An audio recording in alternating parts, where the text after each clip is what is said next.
हरे कृष्णा। आज हम लोग एक चैप्टर पढ़ेंगे, इंट्रोडक्शन टू कॉर्पोरेट अकाउंटिंग। जो लेसन 1 था वो था इंट्रोडक्शन टू अकाउंटिंग, और ये है इंट्रोडक्शन टू कॉर्पोरेट अकाउंटिंग। इससे भी अभी तक खास कुछ एग्जाम में नहीं आया है, तो एग्जाम पॉइंट ऑफ व्यू से इंपॉर्टेंट चैप्टर नहीं है ये। हाँ, इसमें बस एक आधी चीजें, जैसे कि बैलेंस शीट का क्या फॉर्मेट होता है, पीएनएल का क्या फॉर्मेट होता है, वो हम लोग अपने दिमाग में रख लेंगे। बाकी पूरी पूरी बैलेंस शीट बनाने को या पूरा पीएनएल बनाने को नहीं है। इस पूरे चैप्टर में फाइनल अकाउंट्स नहीं है, ये आप समझ रहे हैं। तो बस फॉर्मेट बताया है। अच्छा, वो फॉर्मेट यूज कहाँ पे हो जाएगा? जैसे आपने कंसोलिडेशन सीखा है तो उसके लिए यूज हो जाएगा। तो बस जानकारी के लिए देखते हैं क्या है introduction to corporate accounting. Corporate मतलब किसके बारे में सीखोगे? कंपनी से रिलेटेड।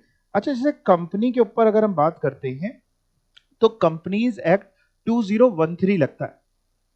वैसे ही अगर बात करें तो जैसे सोल प्रोप्राइटरशिप है, इसके ऊपर कोई एक्ट तो लग नहीं रहा जो कह रहा है books of accounts banana mandatory हो, पीएनएल बनाना मैंडेटरी, ऐसा तो है नहीं।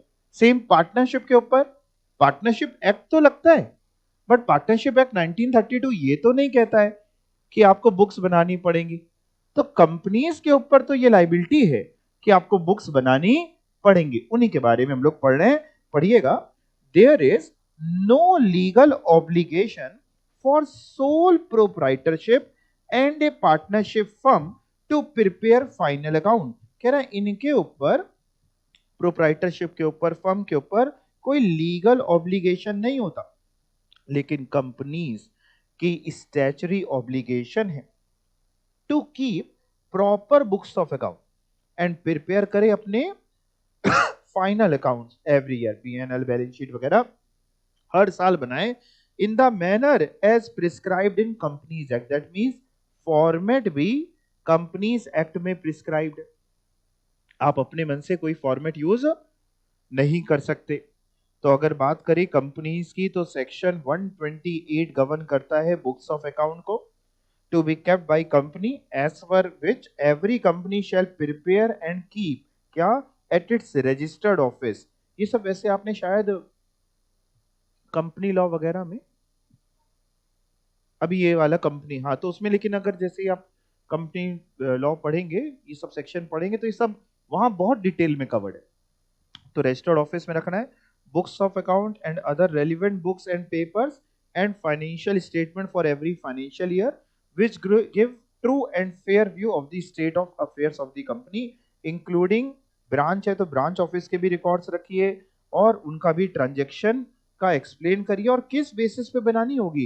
एक्रूवल बेसिस पे, अकॉर्डिंग टू डबल एंट्री। यानी कंपनी चाह के भी कैश बेसिस ऑफ अकाउंटिंग को फॉलो नहीं कर सकती। वैसे भी एक्रूवल अच्छा माना जाता है, सब वही करते हैं।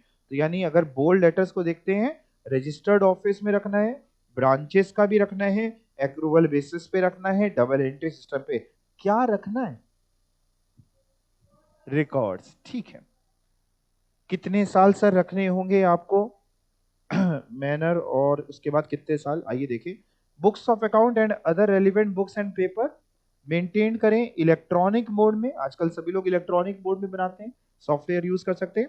And shall remain accessible in India at all times, यानी चेक किया जा सकता हो, एक्सेसिबल हो, so as to be usable for subsequent reference. आगे भी कभी रेफर किया हो तो आपका पुराना डेटा निकल आए, तो आप इलेक्ट्रॉनिक मोड में बना सकते हैं।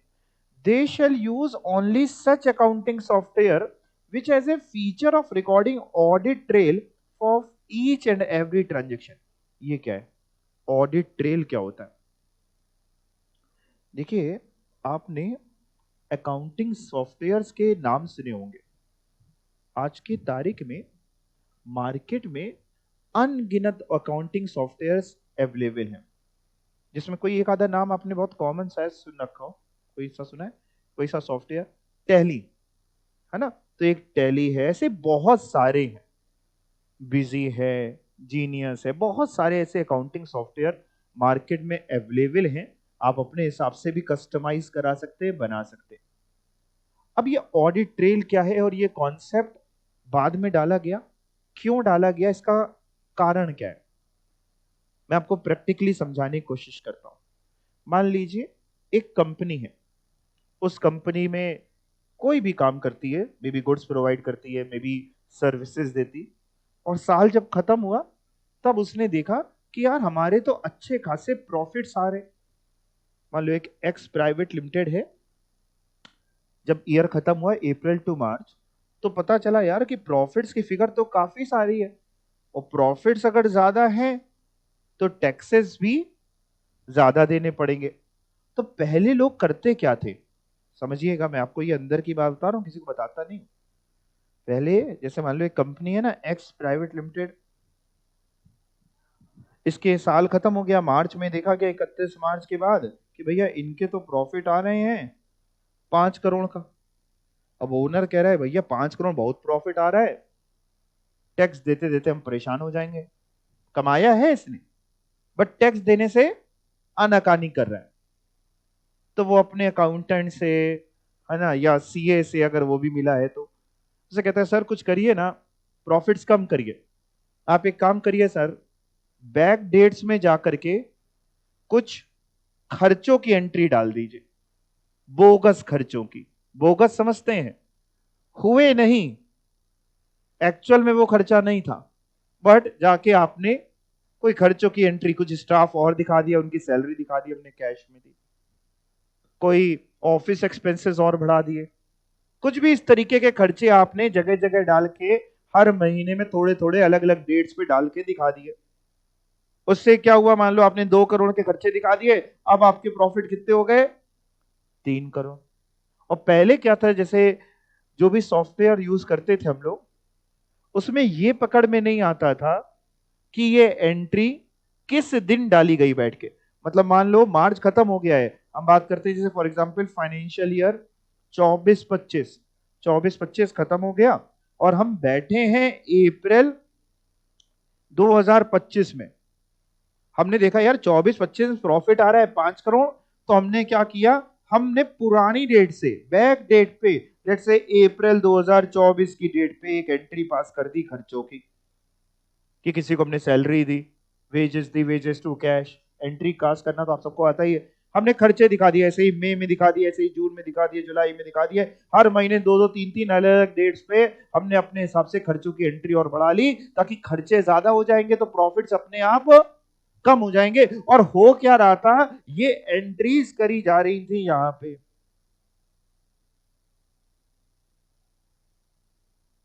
एंट्रीज हो रही थी 2025 में। अभी कुछ ही टाइम पहले, मतलब लोग करते हैं। अभी मेरे पास एक जानने वाले हैं, उनका फोन आया था, एडवोकेट है, कहते विक्की यार ये बताओ, थोड़ा सीनियर है हमसे, तो हमने कहा जी सर बताएं। तो कह रहे ये बताओ, बैक डेट पे एंट्री डालेंगे तो दिखेगा तो नहीं, डेट तो नहीं पकड़ में आती कब एंट्री डाली है। तो पहले जो सॉफ्टवेयर है उसमें ये नहीं पकड़ में आता कि आपने कब डाली है। अब ये बात डिपार्टमेंट भी समझता है, गवर्नमेंट भी समझती है। अब गवर्नमेंट ने मैंडेटरी कर दिया है कि आपको वो ही अकाउंटिंग सॉफ्टवेयर यूज करना होगा जिसमें ऑडिट ट्रेल हो। ऑडिट ट्रेल मेंटेन्ड होनी चाहिए, बिना उसके आप कोई अकाउंटिंग सॉफ्टवेयर यूज नहीं कर सकते। अगर कर रहे हैं तो आपने कंपनी चेक का वायलेशन किया। ऑडिट ट्रेल का मतलब क्या है सर, ऑडिट ट्रेल का मतलब है इसमें यह पकड़ में आ जाएगा किसने एंट्री डाली। यूजर्स होते हैं ना, जैसे बड़ी सी कंपनी है और उसमें सबको हमने अलग अलग काम दे रखा है, तो सबके हिसाब से हमने यूजर आईडी बना रखी है सॉफ्टवेयर के विद इन, ताकि हमें पता चल जाए। जैसे नहीं, आप कभी कोई सामान खरीदने जाते हैं, बिल आता है तो नीचे लिखा होता है ये बिल, जन कैशियर का नाम लिखा होता है अश्वनी, तो वो उनके अपने रिकॉर्ड्स के लिए होता है, किसने काटा था, मान लो कोई गलती पकड़ में आ रही तो पता तो चले किसकी यूजर आईडी से हुआ है। तो यूजर आईडी किसने डाला, कब डाली गई एंट्री, क्या पुरानी डेट पे डाली गई, क्या पुरानी एंट्री को फेरबदल किया गया, एंट्री तो पहले ही डाल दी गई थी लेकिन उस समय अमाउंट पड़ा था 10,000, क्या अब उस अमाउंट को चेंज करके 1 लाख कर दिया गया। ये सब ऑडिट ट्रेल मेंटेन्ड है। अब आप बैक डेट पे ये वर्किंग्स नहीं कर सकते, समझ पा रहे हैं। हालांकि देखिए इंडियंस के पास सारा जुगाड़ है, हम आपको दूसरी तरफ भी बताते रहते हैं। अब ये नहीं कर सकते तो आप सतर्क रहिए, हर महीने चेक करते रहिए कि आपके प्रॉफिट्स कितने हो रहे हैं, और उसी समय अगर खर्चों की एंट्री डालनी है, जो कि गलत बात है, बोगस खर्चे नहीं डालने चाहिए, हम ये भी बताते रहते हैं साथ साथ में, है ना।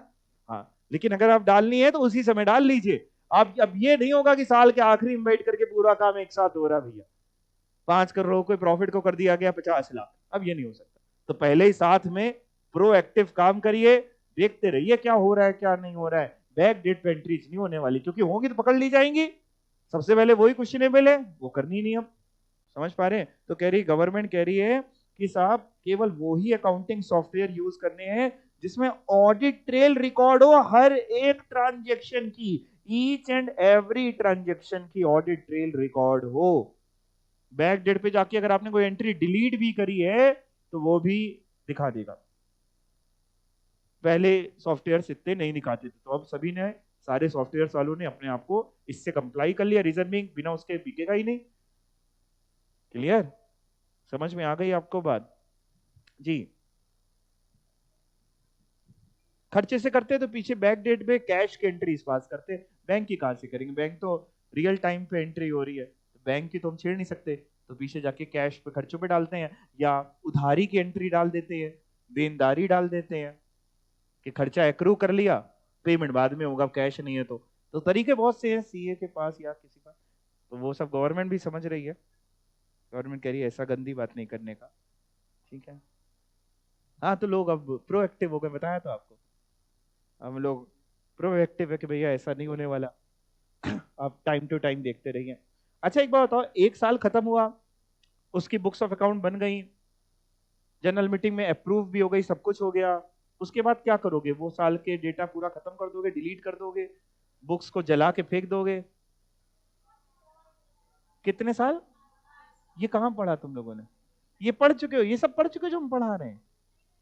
अच्छा ये केवल पढ़ा है 8 साल? अच्छा नहीं, यहाँ पे भी 8 ही है, यहाँ पे भी 8 है। Very good. Period for retention of books of account, the books of account of every company relating to a period of not less than 8 financial year. मतलब 8 से ज्यादा रख सकते हैं क्या? 8 से ज्यादा रख सकते हैं, 8 से कम सालों की नहीं रखनी। तो not less than 8 financial year immediately preceding a year. और अगर बने हुए अभी 2 साल हुए हैं तो 2 ही साल का रिकॉर्ड रखेंगे, फिर पीछे कहां रखेंगे? पैदा हुए अभी 2 साल हुए। और where the company had been in existence for a period less than 8 year in respect of all preceding years. जब भी हम लोग फाइनेंशियल स्टेटमेंट्स की बात करते हैं कि फाइनेंशियल स्टेटमेंट्स आपको बनाने होंगे, तो हम लोग किसकी बात कर रहे होते? हम लोग 4 चीजों की बात कर रहे होते। एक बात कर रहे होते बैलेंस शीट की, एक बात कर रहे हैं प्रॉफिट एंड लॉस की, आपके फाइनेंशियल स्टेटमेंट्स के क्या क्या पार्ट हैं। तो एक बैलेंस शीट, एक पीएनएल, एक कैश फ्लो, और एक इन्हीं तीनों से related explanatory statement. Balance sheet as at the end of the financial year बनती है, क्योंकि वो एक समय की पोजीशन में आती है। Balance sheet for the year नहीं बनती कभी भी, as at the end of financial year. Profit and loss आप जानते हैं फॉर द ईयर बनता है, और एनपीओ के लिए, एनपीओ बोले तो नॉट फॉर प्रॉफिट ऑर्गेनाइजेशन, उनके लिए पीएनएल नहीं बनता सर, फिर क्या बनता है उनके लिए? Income and expenditure. बाकी कैश फ्लो तो हम लोग ने एक चैप्टर भी पढ़ा था, और उससे रिलेटेड एक्सप्लेनेटरी नोट। यानी अगर फाइनेंशियल स्टेटमेंट्स की कभी बात होती है तो 4 चीजें याद कर लो, क्या? Balance sheet, P N L, cash flow, और एक्सप्लेनेटरी स्टेटमेंट या एक्सप्लेनेटरी नोट। फाइनेंशियल स्टेटमेंट्स को प्रिपेयर करना, प्रेजेंट करना। Financial statement should give a true and fair view. True and fair view समझते हैं? क्या चीज?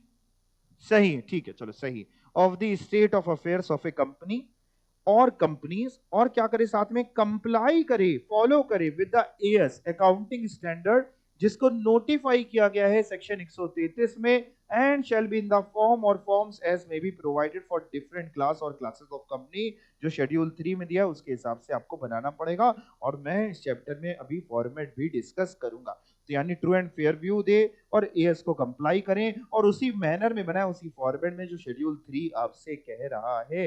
अपने मन से आपको कुछ नहीं बनाना है। अब कंपनीज एक्ट कंपनीज का फॉर्मेट देता है, बट जैसे बैंकिंग होता है ना, बैंक्स, बैंक्स के ऊपर अपना एक्ट लगता है, बैंकिंग रेगुलेशन एक्ट। अब जैसे बैंक है, तो बैंक बड़ा कंफ्यूज है।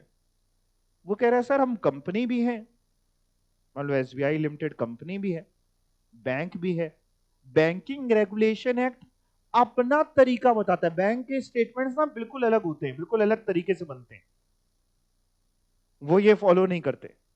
तो बैंकिंग वाले अपना पीएनएल अपने हिसाब से बैलेंस शीट बना रहे हैं, अपने फॉर्मेट को फॉलो कर रहे हैं, बैंकिंग रेगुलेशन एक्ट को। तो क्या उनको एक और बनानी पड़ेगी कंपनीज एक्ट के हिसाब से?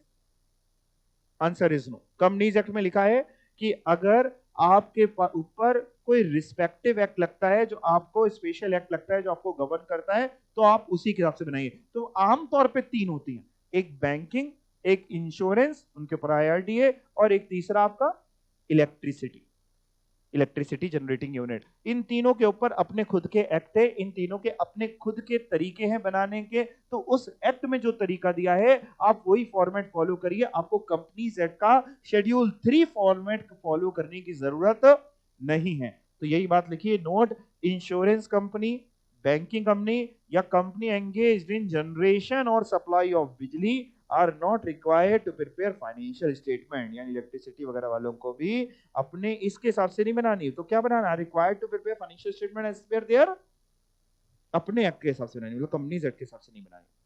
अच्छा सर, शेड्यूल 3 क्या बताता है? शेड्यूल 3 कंपनीज एक्ट का पार्ट 1 बैलेंस शीट का फॉर्मेट बताता है, पार्ट 2 प्रॉफिट एंड लॉस का बनाता है, और फॉर्मेट ऑफ बैलेंस शीट के लिए मॉड्यूल रेफर करना है, पीएनएल के लिए मॉड्यूल रेफर करना है। लाए हो मॉड्यूल? क्या नहीं लाए? कोई बात नहीं, मैं पता था आप नहीं लाए होगे, कोई टेंशन की बात नहीं, हमने लाए, हम लाए, सब दिखा देंगे। ये लिया हमने आखिरी में, हमने पीएनएल और बैलेंस शीट का पूरा फॉर्मेट लिया, भी डिस्कस करेंगे आपसे, ठीक है? बस इसको पहले खत्म कर लें और चीजों को, फिर उसके बाद नीचे चलेंगे। किसी कुछ पूछना तो नहीं है? जैसे ट्रू एंड फेयर व्यू आप लोगों ने बताया, सही दिखना चाहिए, है ना, सच दिखना चाहिए, जो है वो ही दिखना चाहिए, जो दिखाने की कोशिश कर रहे हैं वो नहीं दिखना चाहिए, जो है वो दिखना चाहिए। समझ में? जैसे आज की तारीख में इंसानों के, सभी के दो चेहरे हैं, है ना? एक जो चेहरा आप दुनिया को दिखाते हैं, और एक वो असलियत जो आपको खुद पता होगी। वैसे ही यहां पे कंपनीज एक्ट की बात करें तो कह रहे हैं साहब वही चेहरा दिखाओ जो चेहरा है, उसको सजा धजा के मेकअप करके आपको नहीं दिखाना है। इसी को थोड़ा सा इलेबरेटिव बात करते हैं। True and fair view of financial statements according to section 128 subsection 1 of companies act 2013, every company shall prepare, ऊपर भी लिखा था, रिपीट है क्या? Every company shall prepare and keep at its registered office क्या? Books of account and other relevant books and papers, financial statement for every financial year which give true and fair view. अब PNL जो आप बनाए should drawn upon the principal जो नीचे बताए गए, तभी तो ट्रू एंड फेयर व्यू आएगा। इन प्रिंसिपल्स को दिमाग में रख के बनाए।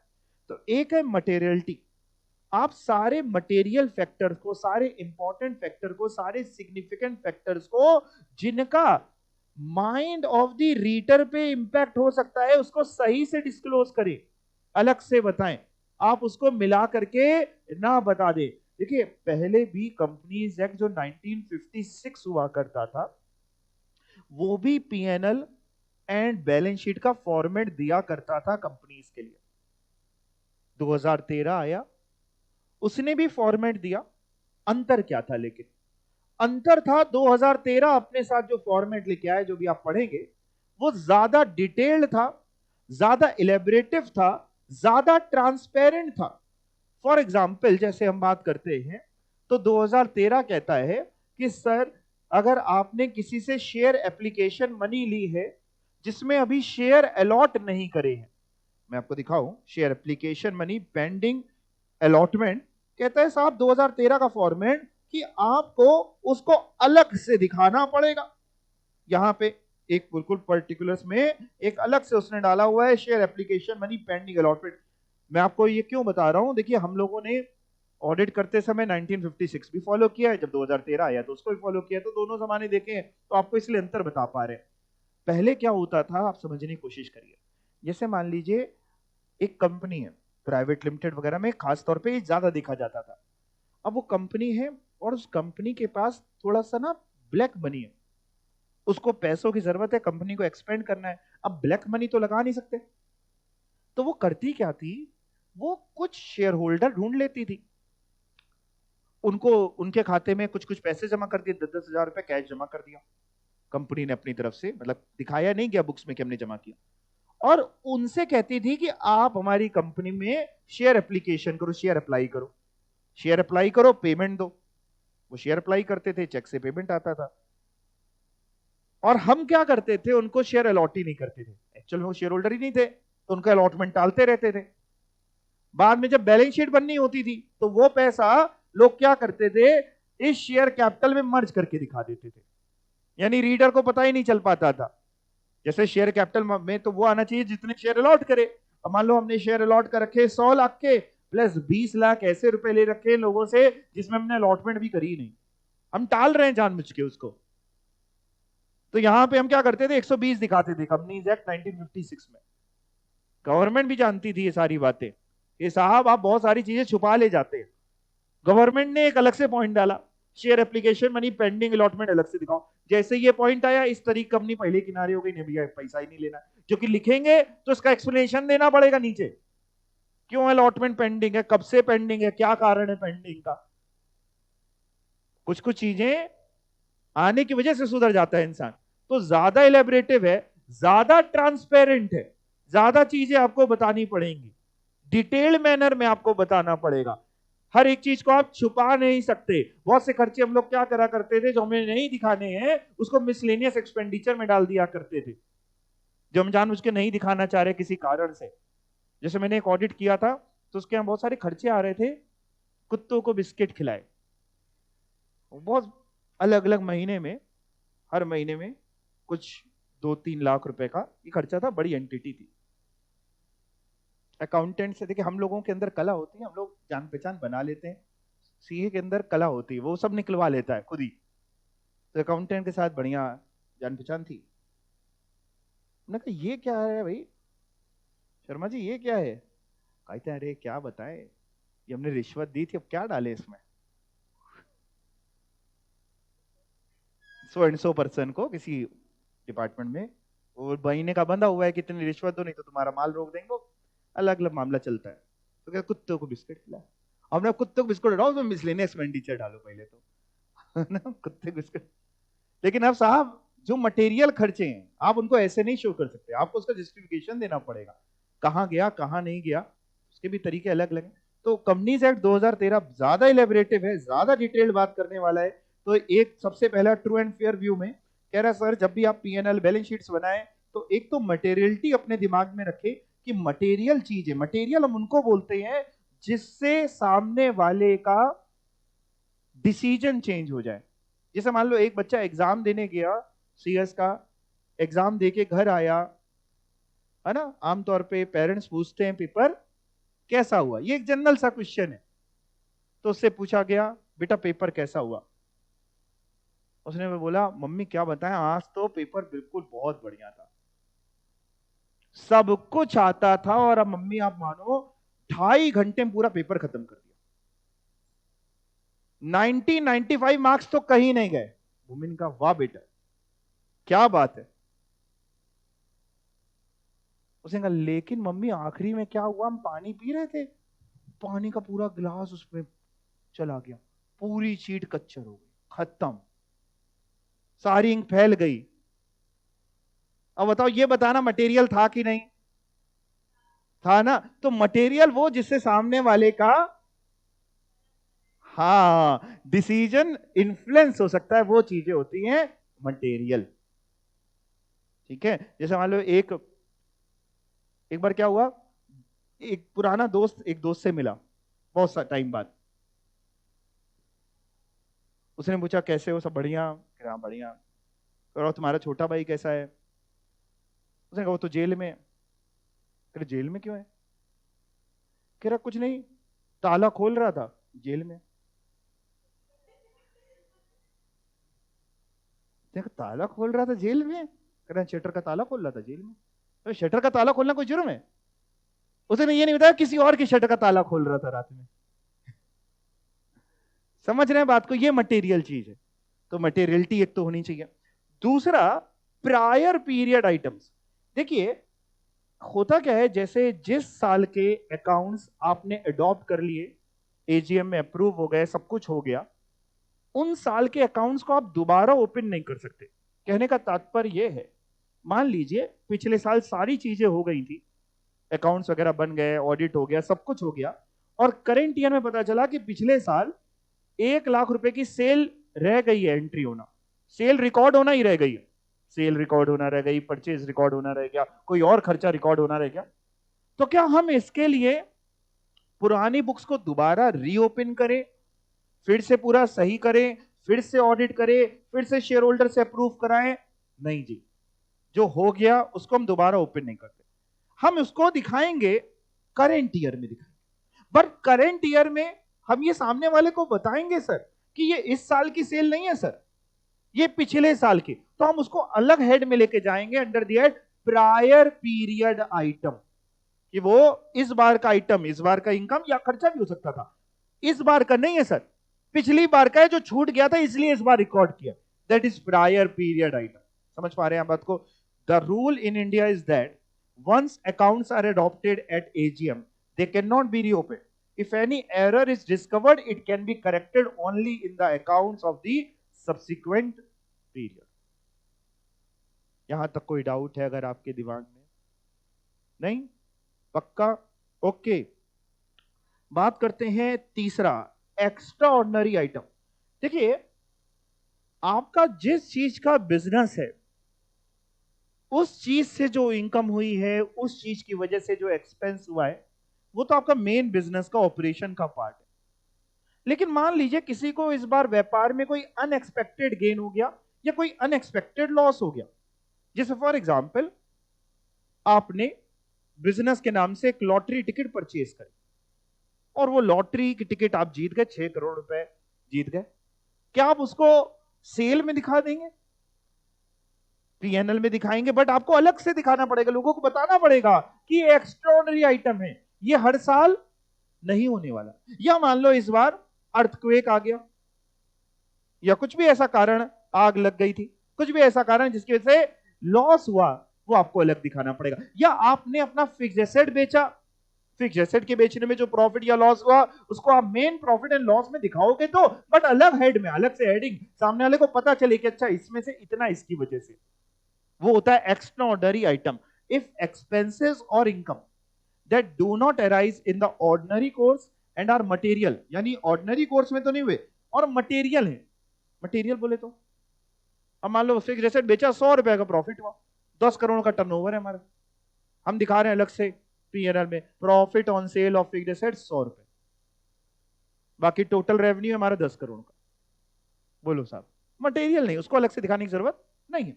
They should be stated separately in the P&L. For example, if a fixed asset is sold, its profit and loss has to be shown separately. Another example would be speculation loss हो सकता है, speculation profit हो सकता है, yet another would be subsidy हो सकता है, आपको गवर्नमेंट से मिली हो ऑपरेशनल पर्पसेस के लिए। तो ये सब जितने भी आपके एक्स्ट्राऑर्डिनरी आइटम है, may be profit may be loss, इनको आपको एक सेपरेटली डील करना चाहिए, अलग से आपको दिखाना चाहिए। अकाउंटिंग पॉलिसीज में चेंज अगर आप करते हैं तो ये भी आपको अलग से दिखाना पड़ेगा। अकाउंटिंग पॉलिसीज क्या होती है?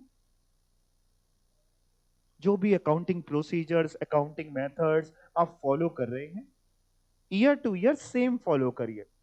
जैसे आपको लास्ट टर्म पे भी जब लेसन 1 पढ़ाया गया था तो मैंने बताया फंडामेंटल अकाउंटिंग एजम्पशन, जिसमें एक थी कंसिस्टेंसी, कि जैसे आप डेप्रिसिएशन का जो मेथड फॉलो कर रहे हैं, अगर डब्ल्यूडीवी फॉलो कर रहे हैं तो हर साल डब्ल्यूडीवी लगाओ, एसएलएम लगा रहे हो तो एसएलएम लगाओ, स्टॉक का जो मेथड फॉलो कर रहे हो, LIFO, FIFO, weighted average, simple average, जो फॉलो कर रहे हो वही फॉलो करो, आप चेंज ना करो।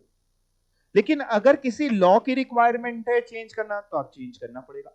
एएस की रिक्वायरमेंट अकाउंटिंग स्टैंडर्ड की तो चेंज करना पड़ेगा, या आपको लगता है कि उससे एक बेटर पिक्चर प्रेजेंट होगी, ज्यादा बेटर पिक्चर, तो आप चेंज करना पड़ेगा। लेकिन अगर आप चेंज करते हैं तो भी आपको यह डिस्क्लोजर देना पड़ेगा कि आपने क्यों चेंज किया।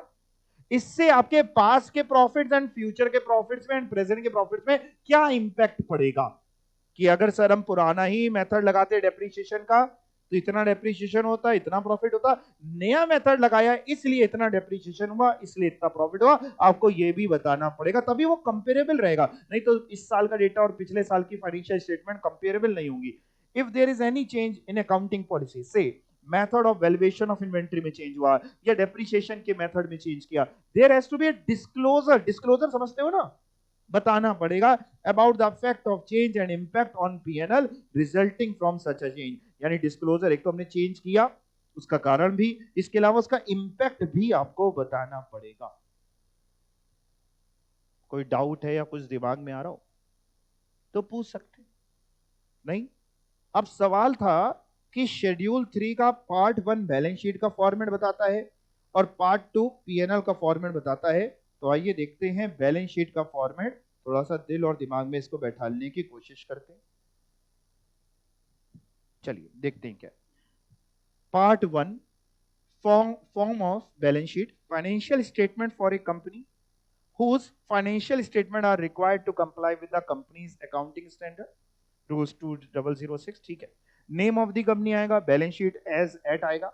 अब देखते हैं क्या क्या कॉलम्स हैं। एक कॉलम सीरियल नंबर का, इसमें लिख भी सकते हैं सीरियल नंबर,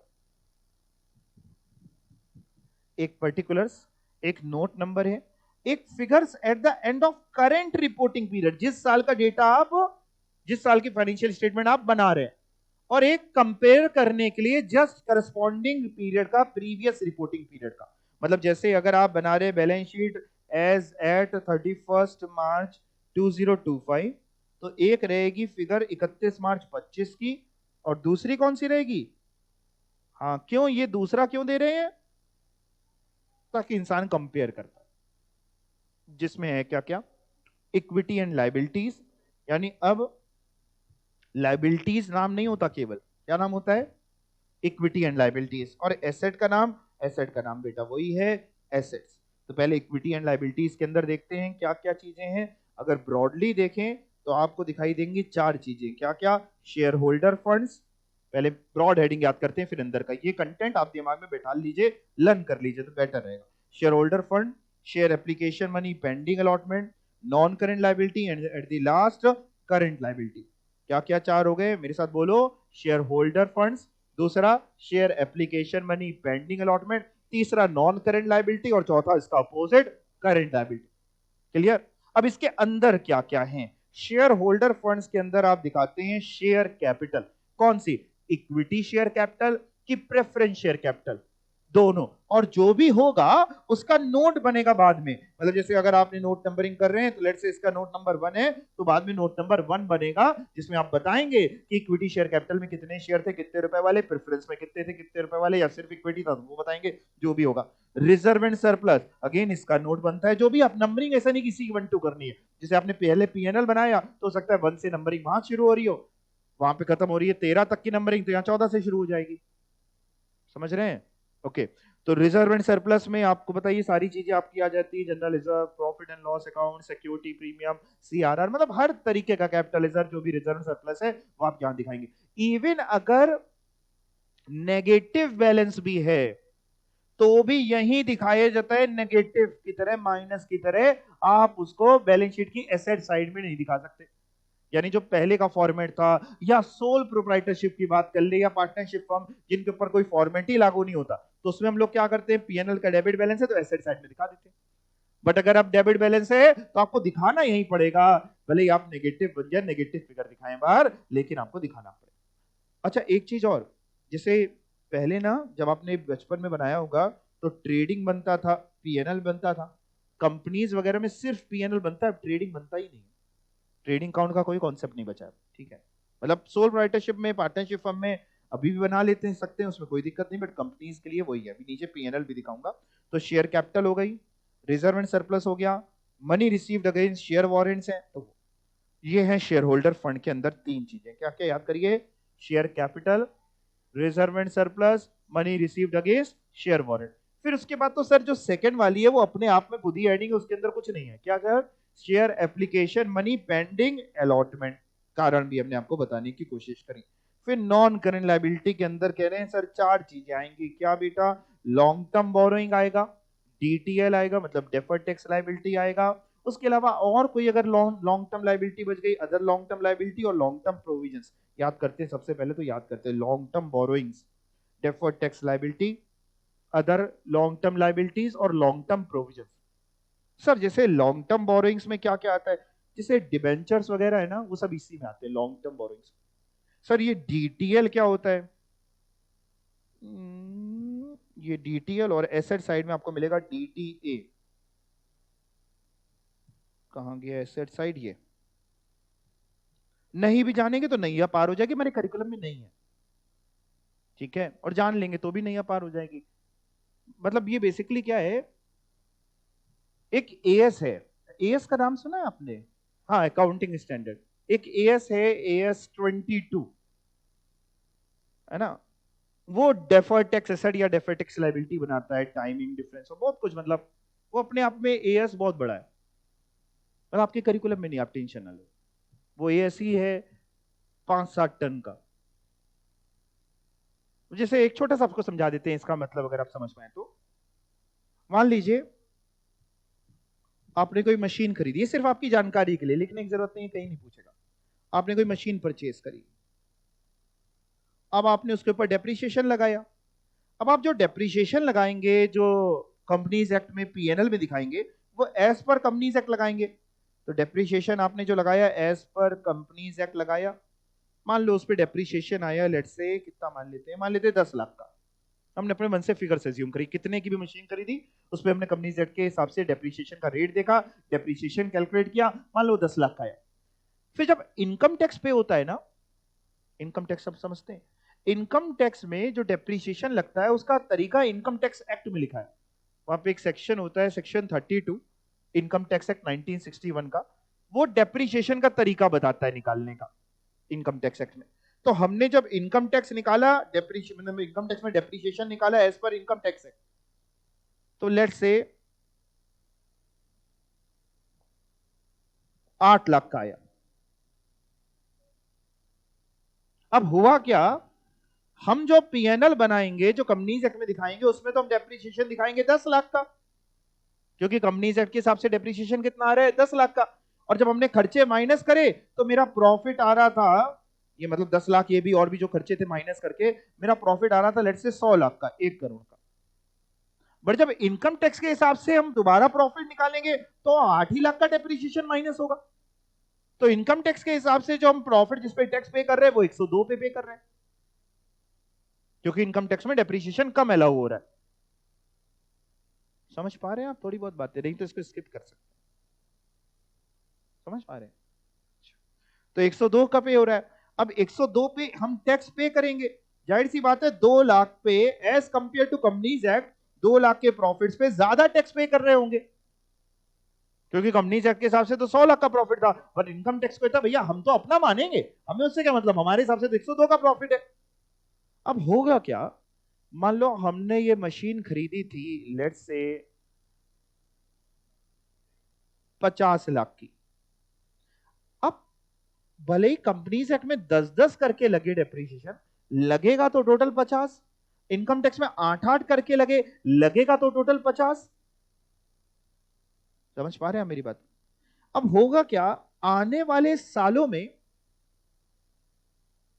कंपनीज एक्ट में डेप्रीशिएशन कम मिलेगा और इनकम टैक्स में ज्यादा मिला करेगा। सर क्या बात कर रहे हैं, नहीं समझ पा रहे हैं, फालतू ही हमने छेड़ा, हमने सोचा छेड़ने के बाद कि छेड़ना चाहिए था कि नहीं। जैसे मान लो बेटा ये मशीन ही थी 10 लाख की, मशीन ही 10 लाख की मान लेते हैं, हमने कंपनीज एक्ट में मान लो 100% डेप्रीशिएशन था, 10 लाख का उठा लिया, और मान लेते इनकम टैक्स में 80% मिल गया, मिलता नहीं इतना ज्यादा, मान लेते आपको समझाने के लिए 8 लाख मिल गया, इस साल तो काम हो गया। अब अगले साल क्या होगा, कंपनीज एक्ट में 0 डेप्रीशिएशन मिलेगा इस एसेट पे। क्यों? अब क्या बच्चे की जान लेगा, हो तो गया, डेप्रीशिएशन पूरा मिल गया, लेकिन अगले साल इनकम टैक्स में अभी भी 2 लाख का डेप्रीशिएशन मिलेगा। मिलेगा कि नहीं मिलेगा? क्योंकि 10 में भी 8 ही मिला तो 2 मिलना बचे।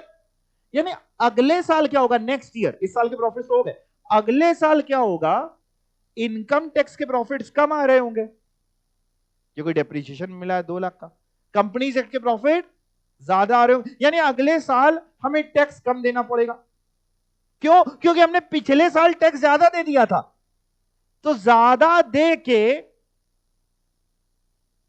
हमने अपने एसेट को डेफर कर दिया, मतलब आगे फायदा मिलेगा, आगे फायदा मिलेगा ना, इसको बोलते हैं डेफर्ड टैक्स एसेट, इसको हम लोग बोलते हैं टाइमिंग डिफरेंस। टाइमिंग डिफरेंस की वजह से। टाइमिंग बोले तो वहां पे डेप्रिसिएशन पिछले साल ज्यादा मिला था इनकम कंपनी एक्ट में और इनकम टैक्स में कम मिला था। इस बार क्या हो रहा है, इनकम टैक्स में ज्यादा मिल रहा है, कंपनी एक्ट में कम मिल रहा है।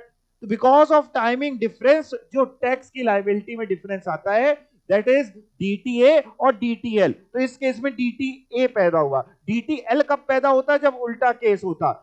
डीटीएल कब पैदा होता है, डेफर्ड टैक्स लायबिलिटी, जब मान लो कंपनीज एक्ट में डेप्रिसिएशन हमें फर्स्ट ईयर में मिलता 8 का और इनकम टैक्स में मिलता 10 का। तो कंपनीज एक्ट में करेंट ईयर में प्रॉफिट जो होते कम आते, ज्यादा आते, और इनकम टैक्स में प्रॉफिट कम आते, क्योंकि इनकम टैक्स में डेप्रिसिएशन ज्यादा मिल रहा है। इनकम टैक्स में जब प्रॉफिट कम आते तो टैक्स कम देना पड़ता। बट अगले साल क्या होता, अगले साल कंपनीज एक्ट में तो 2 का मिलता, इनकम टैक्स में नहीं मिलता। तो अगले साल इनकम टैक्स में प्रॉफिट्स ज्यादा आते, टैक्स ज्यादा देना पड़ता। मतलब आज हमने एक लायबिलिटी टाल दी भविष्य के लिए, इसको बोलते हैं डीटीएल। तो डीटीएल और डीटीए एक आपको ES 22 का थोड़ा सा बताया, बाकी आपसे नहीं पूछेगा, आपके करिकुलम में नहीं है। तो जैसे एक म्यान में अगेन 2 तलवारें नहीं रह सकती, वैसे एक बैलेंस शीट में या तो डीटीएल रहता है या फिर डीटीए रहता है या कुछ नहीं रहता है। ठीक है सर, तो याद करना है नाम, हाँ नाम याद करना है, वो बेसिक है। यानी नॉन करेंट लायबिलिटी के अंदर 4 चीजें हैं, क्या क्या याद करो, लॉन्ग टर्म बोरोइंग, डीटीएल, और कोई अगर आपकी लॉन्ग टर्म लायबिलिटी बच गई है वो, और कोई अगर आपने लॉन्ग टर्म प्रोविजंस बनाए हुए हैं तो वो। ठीक है, अभी तक एक बार रिवाइज करते हैं। सबसे पहले इक्विटीज एंड लायबिलिटी मेन था, उसके अंदर अपनी 4 चीजें थी, share holder fund, share application money, pending allotment, non current liability, और नॉन करेंट में जस्ट उल्टा current liability. Share application, share holder fund में share capital, reserve and surplus, money received against share warrant, share application money, pending allotment खुद ही अपने आप में detail, उसके अंदर कुछ नहीं है। इसके अलावा अभी आपने पढ़ा नॉन करेंट लायबिलिटी के अंदर 4 चीजें, long term borrowing, deferred tax liability, इसके अलावा अदर। अगर देखिए अगर नहीं होगा तो ये अदर लॉन्ग टर्म लायबिलिटी हम नहीं लिखते, ऐसा नहीं लिख के जीरो करना है, नहीं होगा तो नहीं लिखते। और अगर उसके अलावा कोई प्रोविजन है लॉन्ग टर्म तो वो आएगा। सेम तरीके से करंट लायबिलिटी में सिखाता हूं आपको, कैसे सिखाऊं, इधर देखिए। जैसे नॉन करंट लायबिलिटी में आ रहा था लॉन्ग टर्म बोरोइंग, वैसे करंट लायबिलिटी में आता है शॉर्ट टर्म बोरोइंग। ठीक है, वहां लॉन्ग टर्म बोरोइंग थी तो यहां कौन सी बोरोइंग है, शॉर्ट टर्म। जैसे सी पॉइंट देखिए थर्ड वाले का, नॉन करेंट लायबिलिटी में आ रहा था अदर लॉन्ग टर्म लायबिलिटी, तो यहां पे आ रहा है अदर करेंट लायबिलिटी। वहां आ रहा था लॉन्ग टर्म प्रोविजंस, यहां आ रहा है शॉर्ट टर्म प्रोविजंस। बी वाला एक अलग है, मतलब ऐसा नहीं कि यहाँ डीटीएल आ रहा था इसी का अपोजिट आ रहा है, नहीं नहीं, यहाँ तो डीटीएल था, यहाँ क्या है sir, trade payable. Trade payable जिसको आप क्रेडिटर्स बोलते हैं। कह रहा है सर उसमें भी आपको बाइफरकेशन देना पड़ेगा। हमने कहा काहे का बाइफरकेशन दे, कह रहा है ये बताओ जो आपके क्रेडिटर्स हैं वो एमएसएमई वाले कितने हैं और अदर देन एमएसएमई वाले कितने हैं। गवर्नमेंट का कहना है एमएसएमई वालों का पैसा 45 दिनों के अंदर अंदर दे दीजिए। इनकम टैक्स एक्ट में लिखा था कि उनसे जो आप सामान खरीद रहे 45 डेज के अंदर उनका पैसा दे दीजिए, क्योंकि वो वैसे ही छोटे हैं, एंटरप्राइजेस हैं, उनका पैसा ज्यादा देर तक रोकेंगे तो वो सरवाइव नहीं कर पाएंगे, वो कहां से लोन लाएंगे। तो उनका पैसा 45 दिन में दे दीजिए, ऐसा इनकम टैक्स में लिखा है। अगर आप 45 दिन में नहीं देते तो वो खर्चा डिसअलाउ हो जाता है, तभी यहां अलग से भी बताना पड़ता है। समझ पा रहे हैं बात को, ठीक है ओके सर, ये हम लोगों को 2-4 बार पढ़ेंगे तो याद हो जाएगा बिल्कुल। ये आपकी बुक में है, आपके मॉड्यूल से लिया है। Short term borrowing, trade payable, other current liability, short term provision. कुछ पूछना है जी, पहले नहीं था, हाँ जी बिल्कुल, बाद में बाइफरकेशन सरकार ने कहा कि ये भी हमें चाहिए। अब एसेट्स की बात करते हैं, एसेट के अंदर तो 2 ही है सर, अच्छा 2 है, एक नॉन करेंट एसेट है और एक करेंट एसेट है। नॉन करेंट एसेट के अंदर 5 चीजें हैं, करेंट एसेट के अंदर 6 चीजें हैं। देखते हैं क्या क्या।